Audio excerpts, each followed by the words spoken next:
Au sommet des BRICS, le président de la République, président en exercice de l'Union africaine, appelle à accorder au continent africain des sièges permanents au Conseil de sécurité.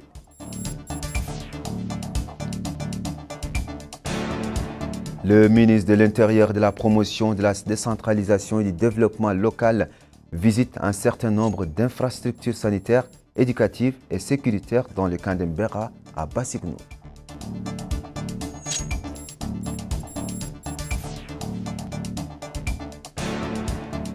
Le ministre de l'Élevage effectue à Néma une visite d'information pour s'enquérir de l'avancement des travaux en cours dans le cadre du projet intégré de la Mauritanienne pour les produits d'élevage.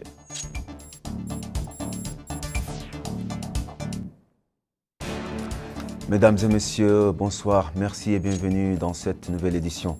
Le président de la République, président de l'Union africaine, Mohamed Ould-Cheikh El Ghazouani, a participé aujourd'hui au 16e sommet des BRICS tenu à Kazan, capitale du Tatarstan, à l'est de Moscou, sous le thème « Coopération multilatérale pour une sécurité et un développement internationaux durables, équitables ».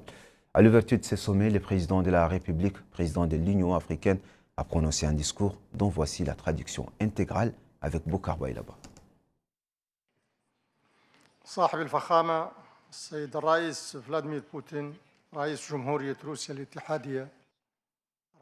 Excellence, Monsieur Vladimir Poutine, président de la Fédération de Russie, président des BRICS. Excellence, Messieurs les chefs d'État et de gouvernement. Excellence, Messieurs les chefs de délégation. Monsieur Antonio Guterres, secrétaire général des Nations Unies. Mesdames et Messieurs, j'ai tout d'abord le grand plaisir de remercier Son Excellence, Monsieur Vladimir Poutine, président de la Fédération de Russie, pour l'aimable invitation à participer à cette 16e session des BRICS qui se tient sous le thème « Coopération multilatérale pour une sécurité et un développement internationaux équitables », ainsi que pour la chaleur et l'hospitalité qui nous ont été réservées à nous et à la délégation qui nous accompagne. Je voudrais également exprimer ici, en mon nom propre et au nom de l'Union africaine, notre grande gratitude et notre haute appréciation du soutien apporté par les BRICS au continent africain et des efforts louables déployés pour obtenir un siège permanent pour l'Union africaine au sein du G20. Excellences et Altesses, Mesdames et Messieurs, les BRICS sont aujourd'hui l'une des plateformes les plus importantes pour la promotion de la coopération multilatérale, en particulier entre les pays du Sud. L'expansion progressive de ce groupe et les différents niveaux de développement des pays membres et des pays candidats à l'adhésion reflètent la conviction du groupe que le développement et le progrès ne sont pas un privilège réservé à un seul pays, mais un droit pour tous les pays, quels que soient leurs différents niveaux et contextes de développement. Il faut donc les écouter tous et tenir compte de leurs priorités et de leurs besoins fondamentaux en matière de développement. Le développement ne peut être efficace et durable que dans la mesure où il est inclusif et fondé sur une solidarité et une coopération internationale solide. Ce principe est général et à la base de notre approche au sein de l'Union africaine pour atteindre les objectifs de développement durable ODD. Nous pensons que la lenteur de la réalisation des ODD et l'incapacité à relever les graves défis sécuritaires, économiques et environnementaux auxquels le monde est confronté sont dus en grande partie à la faiblesse de la coopération multilatérale et au dysfonctionnement de la gouvernance internationale, financière et politique, et un manque évident de solidarité et d'efforts concertés tant au niveau régional qu'international, ce qui explique pourquoi le monde aujourd'hui, et en particulier notre continent, n'est pas en mesure de réaliser les ODD. Par conséquent, le monde aujourd'hui, et en particulier notre continent africain, a un besoin urgent d'une nouvelle dynamique de coopération multilatérale, de solidarité internationale et de synergie qui nécessite inévitablement une reformulation des règles de la gouvernance internationale, financière et politique. Il est difficile pour nos pays africains d'exploiter leurs grandes opportunités de développement et de libérer leur énorme potentiel en faveur de la croissance et du progrès, étant donné la persistance du problème de la dette qui entrave gravement leurs efforts de développement. Par ailleurs, le système d'aide publique au développement existant s'est avéré inadéquat pour atteindre les objectifs souhaités. À cela s'ajoute la faible représentation du continent dans les institutions financières multilatérales, qui ne lui permet pas de s'assurer que l'agenda international prend en compte ses besoins urgents en matière de développement, en particulier ceux liés à l'infrastructure pour soutenir la croissance, le transfert de technologies, le renforcement des systèmes éducatifs et les nouvelles technologies.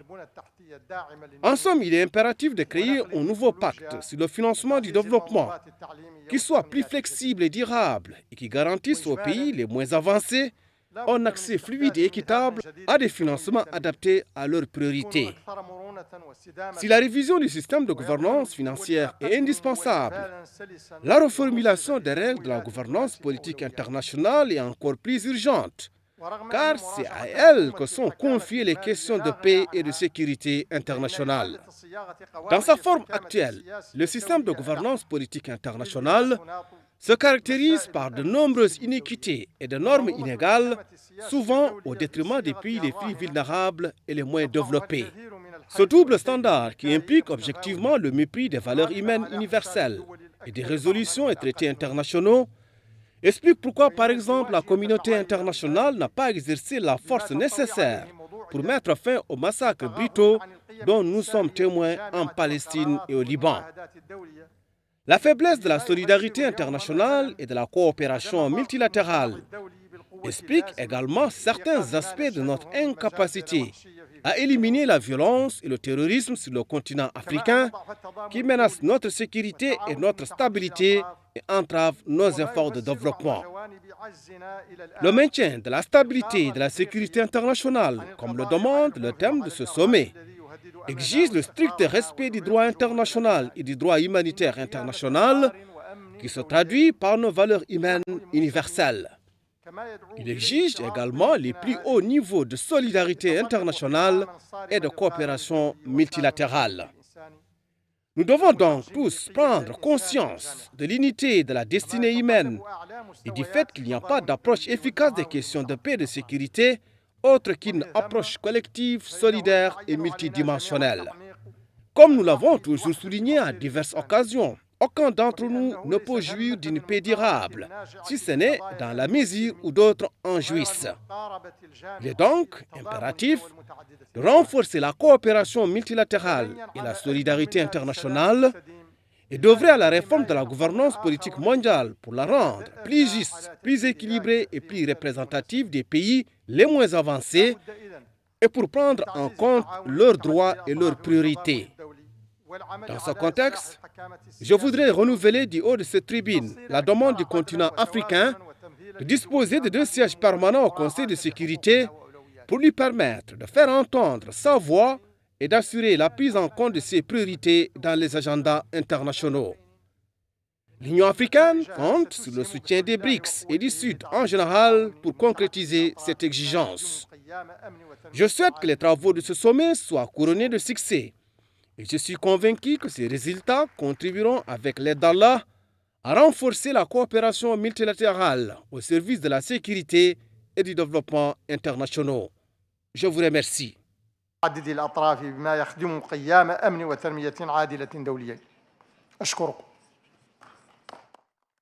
L'Assemblée nationale a tenu une séance publique présidée par la députée Glaoua Mint Ahdana, 4e vice-présidente de l'Assemblée, pour écouter les réponses du ministre de l'Environnement et du Développement durable sur une question orale relative à l'évaluation de la situation environnementale du pays à la lumière des risques auxquels l'environnement local s'est exposé du fait des activités industrielles. Bokar Baïlaba. Le député s'est interrogé sur ce que le département de l'environnement a préparé en termes de lois et de mécanismes pour améliorer l'efficacité des structures de contrôle et les obstacles à l'accès de notre pays aux fonds mondiaux pour l'environnement et le climat. Dans sa réponse, la ministre de l'Environnement et du Développement durable, Mme Messouda Mintebaham Ould Mohamed Lardaf, a indiqué que la nouvelle perspective sur l'environnement a commencé avec la question de l'exploitation minière et la transition énergétique. Dans ce contexte, l'État a développé ses politiques de développement orientées vers un environnement vert, soulignant que la préservation de l'environnement est une responsabilité partagée avec tout le monde. Elle a ajouté que le département travaille sur 2 types d'environnement. Le gris s'intéresse aux usines, tandis que le bleu s'oriente vers les océans et autres.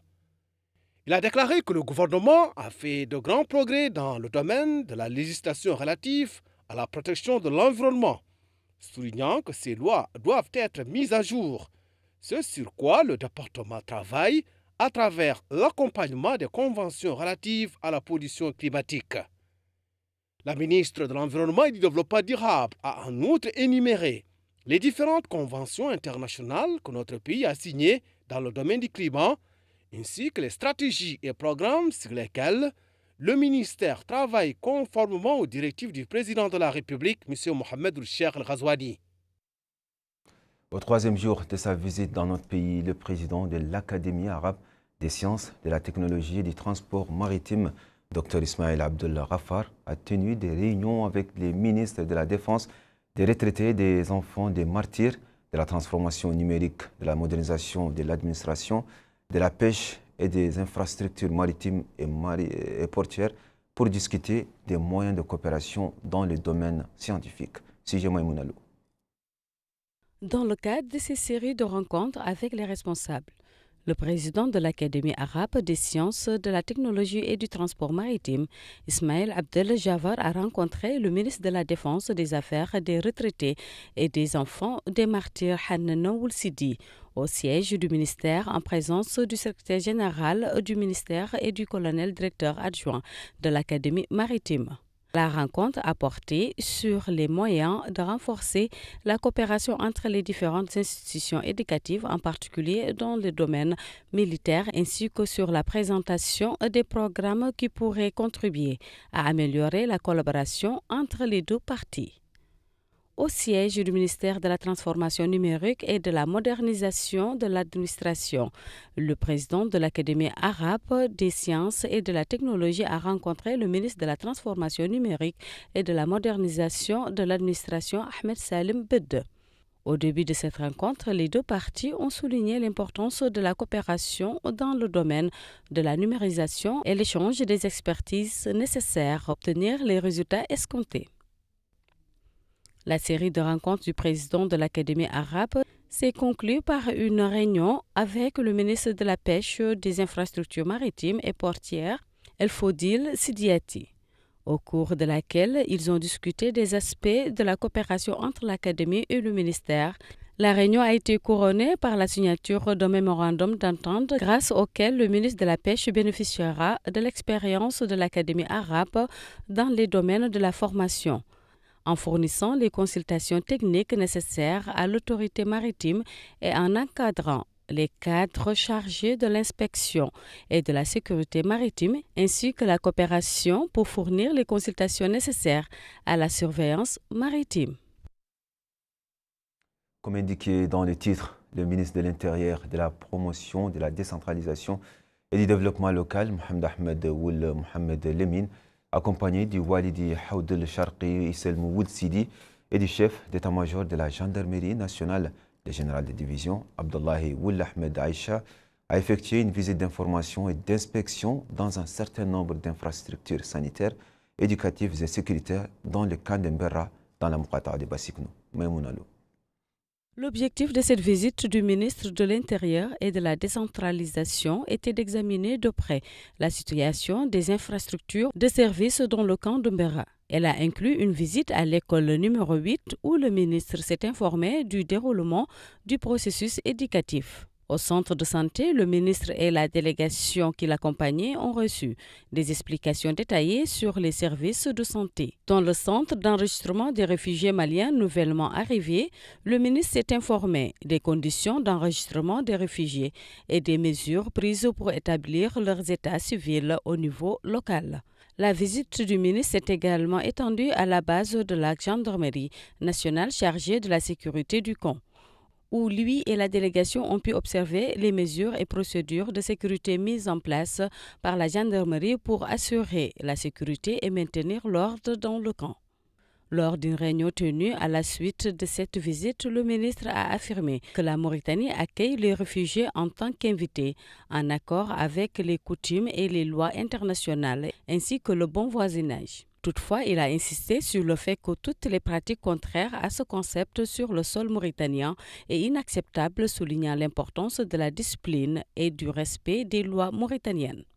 Le ministre a ajouté que son Excellence, le président de la République, M. Mohamed Ould Cheikh Al Ghazouani, l'avait chargé de s'informer sur la situation sanitaire, éducative et sécuritaire dans le camp, ainsi que de définir les problèmes et lacunes afin de les résoudre dans les meilleurs délais. Il a rappelé que la Mauritanie est déterminée à fournir tous les services nécessaires pour garantir une vie digne aux résidents du camp, en cohérence avec l'approche nationale en matière de sécurité et de développement. Abba Sikounou, le ministre de l'Intérieur et du Développement local, a tenu une réunion au cours de laquelle il a remercié les habitants de la Moukata pour leur hospitalité exemplaire, une qualité dont le peuple mauritanien est reconnu, comme en témoigne leur accueil des réfugiés, leur cohabitation harmonieuse avec eux et le partage de leurs ressources limitées. Il a invité les citoyens à poursuivre sur cette voie et à améliorer encore cette attitude. Le ministre a souligné que le deuxième objectif de sa visite était d'évaluer les conditions de vie des habitants de la Moukata de Bassikounou et de travailler à des solutions rapides et efficaces dans les plus brefs délais. Pour leur part, les élus et notables de Bassikounou ont exposé les principaux problèmes auxquels la population est confrontée, des difficultés diverses dues à la spécificité de la région. En réponse, le ministre a indiqué qu'il avait chargé les autorités administratives et les élus locaux de soumettre des propositions pour établir les priorités en matière d'infrastructures et de services sociaux, tout en s'engageant à assurer le suivi de ces propositions. Il a également affirmé que les autorités supérieures s'efforcent de rapprocher tous les services de citoyens, conformément à une stratégie de développement qui reflète les ambitions de son Excellence, le président de la République en matière de renaissance et de développement global. Nous restons au Hodor Sharqi et plus précisément à Nema, où le ministre de l'Élevage a effectué ce matin une visite d'information au siège de la Mauritanienne pour les produits d'élevage pour s'enquérir de l'avancement des travaux en cours dans le cadre du projet intégré de la Mauritanienne pour les produits d'élevage. Aminata Khan.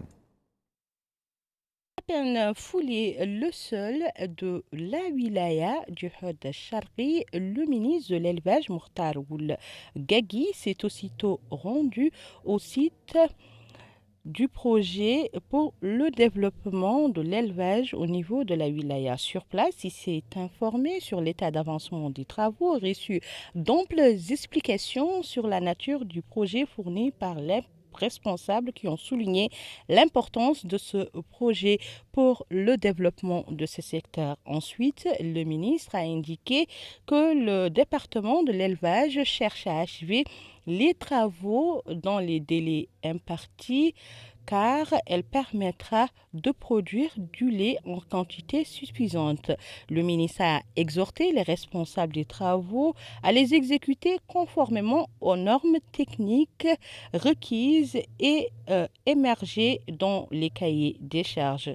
Il est à noter que ce projet comprend deux composantes. L'une concerne la culture de fourrage vert, tandis que la seconde est relative à la création de fermes modernes pour la production laitière, ce qui contribuera sans nul doute à stabiliser les agriculteurs pour renforcer les capacités de développement de l'élevage et créer de nouvelles opportunités d'emploi. Il permettra également à la société mauritanienne de production laitière d'être approvisionnée en moyenne en 10 000 tonnes de lait par an. Et puis du sport dans ce journal avec cette bonne nouvelle, l'équipe nationale a officiellement assuré sa participation à la phase finale de la Coupe du Monde aux Seychelles 2025 après avoir atteint la finale de la Coupe d'Afrique de beach soccer, après avoir battu le Maroc 7-4 lors du match de demi-finale qui s'est tenu jeudi après-midi au stade Albatros Beach à Hurghada en République arabe d'Égypte. L'équipe nationale a réalisé un exploit historique en se qualifiant pour les demi-finales à la tête de son groupe et en tant que meilleure équipe du groupe et l'attaque la plus forte du tournoi. Jusqu'à présent, et rencontrera en finale de la Coupe d'Afrique de beach soccer le Sénégal, les champions de la dernière édition et l'équipe la plus décorée de la Coupe. Il convient à noter que l'équipe nationale a entamé son parcours dans le championnat d'Afrique par une victoire historique sur le Sénégal avec un score de 5-2. L'Union des littéraires et écrivains mauritaniens a accueilli hier soir à Nouakchott dans son café littéraire le professeur Sini Abdawa dans le cadre d'une soirée littéraire qui a réuni des écrivains, des poètes, des littéraires et des hommes de la culture et au cours de laquelle était abordée la carrière de l'invité. La manifestation a débuté par un discours du président de l'Union, Dr Khalil Ould Nahwi, souhaitant la bienvenue à l'éminent écrivain dont il a souligné certains des aspects de ses contributions littéraires, culturelles et médiatiques au service de la nation au cours des dernières années et a loué ses efforts visant à enrichir l'arène littéraire avec divers éléments de littérature et la culture enracinée dans la conscience mauritanienne. Pour sa part, le professeur Sini Abdawa a évoqué des aspects de sa carrière littéraire, en particulier de son programme Beit el-Sahirin, passant en revue des exemples de son tout dernier ouvrage. Les symposiums avaient plusieurs interventions et commentaires sur les sujets abordés par l'invité. L'école des pères éducateurs d'Elmina, dans la wilaya du Nouakchott Sud, a organisé une cérémonie de remise des diplômes, des équipements et fournitures professionnelles à une soixantaine de jeunes filles diplômées du Centre d'accompagnement éducatif et d'intégration des filles affiliées à l'ONG des pères éducateurs. Le président de l'organisation, Si Djibril, a félicité les diplômés qui ont reçu une formation continue dans des formations professionnelles importantes répondant aux besoins du marché du travail local. Pour sa part, l'adjointe au maire de la municipalité d'Elmina, Aïssata Adia, a salué l'initiative de l'organisation des pères éducateurs qui a contribué à l'éducation et à la formation des filles dans plus d'un domaine vital. La cérémonie de remise des diplômes a été marquée par des interventions des représentants de l'action sociale de l'enfance et de la famille, de l'autonomisation des jeunes, de l'éducation, de l'association des parents d'élèves et des partenaires financiers. Retour à l'intérieur du pays où cette fois-ci nous ouvrons la page d'information sur la situation des sinistrés victimes de la crue du fleuve Sénégal. Le wali du Trarza, Mohamed Ould Ahmed Mouloud, a supervisé hier la distribution de 210 paniers alimentaires fournis par la région du Trarza au centre d'accueil de Rosso et d'El Bazoul dans la commune de Tekan aux citoyens touchés par des récentes inondations. Aminata Khan nous en dit plus. Le conseil régional de la wilaya du Trarza apporte son soutien aux familles sinistrées des Muqata'a de Bagdad et de Tekan en leur offrant les denrées de première nécessité à 100 familles de chaque site d'accueil. Et c'est au site d'accueil des sinistrés de Bagdad, 6 au Haï 7, au niveau du stade de la municipalité de Rosso, que le wali de la wilaya du Trarza, Mohamed Ould Mohamed Mouloud, accompagné du président de la région du Trarza, Mohamed Ould Cheikh, ont remis aux sinistrés de Bagdad leurs bons alimentaires. Sur place, le président de la région du Trarza, Mohamed Ould Cheikh, a indiqué que l'objectif de cette aide est de soutenir nos frères sinistrés, dira-t-il, tel qu'édicté dans la religion musulmane. Il a indiqué que ce soutien vient également en appui aux efforts du gouvernement car depuis l'avènement de cet événement malheureux, l'État a activé tous ses appareils qui ont retroussé leurs manches pour venir en aide aux populations sinistrées. Il poursuit en indiquant qu'à Bezoul, la même quantité, c'est-à-dire 100 kits de denrées alimentaires, seront distribués aux sinistrés dans ce site. Ensuite, la délégation s'est rendue à l'arrondissement de l'Ixéba où 100 autres familles ont pu bénéficier de cette aide d'urgence supervisée par le comité de gestion des crises d'urgence dans la wilaya du Trarza. Nous allons à présent au Gorgol où le Wali Ahmedna Ould Sidi Abba a effectué aujourd'hui en compagnie du commandant de la 7e région militaire, le colonel Mohamed Lamine Ould Bilal, une visite au centre d'hébergement des Toufoundé Sivé qui abrite des victimes des inondations. En compte rendu de Yed Alifal. À Toufoundé Sivé et Tokomadi, la logistique a été renforcée par d'importantes tentes disponibilisées par l'armée nationale aux familles sinistrées victimes des inondations. Le Wali du Gorgol, en compagnie du commandant de la 7e région militaire et des chefs de services sécuritaires, a visité les lieux. Les tentes qui tiennent lieu de classe pour les familles ont été inspectées par la délégation. L'objectif est que les rythmes des cours ne prennent pas un coup de retard suite à ces sinistres, en attendant le retour de la vie normale. Le Wali a tenu une réunion avec les représentants des familles déplacées et a demandé à celles dont les habitations sont devenues habitables d'y revenir tout en indiquant que l'État prendra en charge leur transport. Il a précisé qu'il s'agit de la 3e visite qu'il effectue dans cet endroit et qu'elle rentre dans le cadre de la politique de l'État pour rester aux côtés des familles sinistrées et les mettre dans de bonnes conditions. Le Wali a souligné que la situation sanitaire est bonne et que les vivres ont été distribués de façon convenable aux bénéficiaires. Le Wali a déclaré qu'il a demandé aux familles qui peuvent rentrer dans leur maison de le faire. D'ici la fin de semaine, a-t-il dit, un recensement sera opéré pour dresser la liste des familles qui doivent rester dans cet endroit. Il a rappelé l'intervention rapide de l'État et son soutien aux familles des victimes qui sont près de 600 familles. Le maire de Toufoundé Sivé, au nom des habitants de sa mairie, a remercié les autorités et loué l'intervention de l'État. Il s'est apaisanti sur la rapidité de cette intervention. La délégation s'est arrêtée dans l'emplacement qui a accueilli les familles sinistrées déplacées de Tokomadi et a visité les tentes offertes et dressées par l'armée nationale en faveur de ces familles.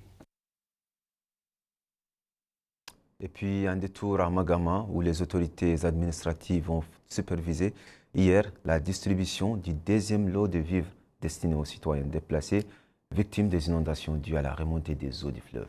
Moussa Ndiaye. Au total, 200 familles du centre de Taguel, relevant de la commune de Daou, de la Muqata'a de Magama au Gorgol, ont bénéficié d'une aide sociale du commissariat à la sécurité alimentaire CSA dans le cadre des efforts des différents départements ministériels pour assister les familles des localités connues récemment par des inondations du fleuve. Le hakem de la Muqata'a de Magama au Gorgol, M. Khattari Ould El-Kharchi, a dit que la 2e distribution des produits alimentaires de première nécessité du CSA et de Ta'azour ont beaucoup contribué à la réussite de ces 2 opérations.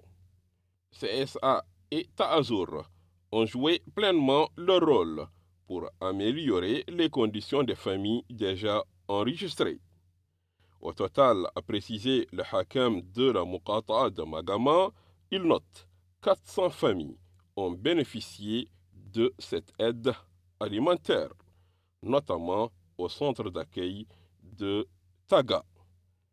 Pour réussir toutes les opérations de distribution de produits alimentaires de première nécessité aux sinistrés, organisateurs et superviseurs ont fixé des barèmes et priorités en collaboration avec les chefs des villages et quartiers concernés par cette opération, a dit l'un des bénéficiaires. Il a ajouté qu'ils ont été assistés par les hakems, les chefs de brigade, les représentants du commissariat et plusieurs autres personnalités. Ce bénéficiaire a remercié Dieu. Il a précisé que les autorités sont avec eux nuit et jour. Elles n'ont ménagé aucun effort pour leur protection et assistance technique. Il souligne qu'ils ont tout perdu, mais ils commencent à récupérer petit à petit.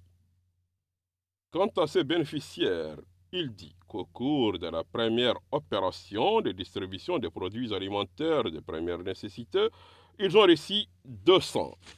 Une partie a été envoyée à Dolol et une autre ici, dit-il. Avec l'opération d'aujourd'hui, 200 ont reçu, mais il reste des tentes, des couvertures mbadjouhat et de l'argent. Il déclare que certains bénéficiaires n'ont pas encore reçu de l'argent. Sur ces images, les autorités administratives et sécuritaires dans la wilaya du Gorgol, notamment à Magama, à Dolol et autres localités relevant de la wilaya, n'ont ménagé aucun effort pour répondre aux besoins des sinistrés. Elles ne cessent de multiplier leurs efforts pour la réussite de toutes les opérations humanitaires de la wilaya du Gorgol. C'est tout pour l'essentiel de l'actualité. À présent, le rappel des titres.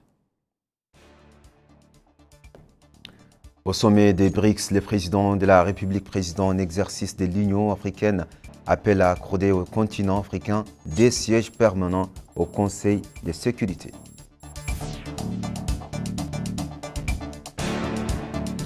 Le ministre de l'Intérieur, de la Promotion, de la Décentralisation et du Développement local visite un certain nombre d'infrastructures sanitaires, éducatives et sécuritaires dans le camp d'Embera à Bassiknou.